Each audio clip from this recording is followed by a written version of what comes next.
की रोटी खाए हम, खुदा में बढ़ते जाए हम। हेलो दोस्तों, आज हम मत्ती 5 पाप और उसकी 14 आयत को मिलकर सीखेंगे। तो पहले मैं आपको पूरी आयत सुनाऊंगी और आप ध्यान से सुनेंगे। फिर एक लाइन मैं बोलूंगी और आप उसको दोहराएंगे और आखिर में हम मिलके पूरी आयत को बोलेंगे। तो क्या आप तैयार हैं?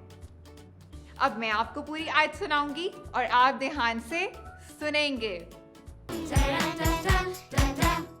तुम दुनिया के नूर हो। जो शहर पहाड़ पर बसा है वो छुप नहीं सकता। मत्ती 5 पाप उसकी 14 आयत। अब एक लाइन मैं बोलूंगी और आप उसको दोहराएंगे। तुम दुनिया के नूर हो।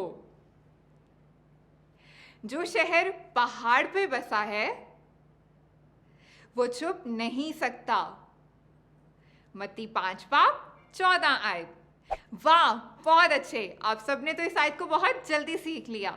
तो क्यों ना हम इस पूरी आयत को मिलके बोलें। तुम दुनिया के नूर हो। जो शहर पहाड़ पे बसा है वो छुप नहीं सकता। मत्ती 5 पाप 14 आयत। जबरदस्त। आज आपने मेरे साथ मिलकर बाइबल की एक नई आयत को सीखा।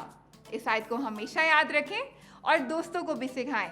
अगली दफा मिलेंगे और एक साथ सीखेंगे बाइबल से एक नई आयत। तब तक के लिए बाय बाय। रोज की रोटी खाए हम, खुदा में बढ़ते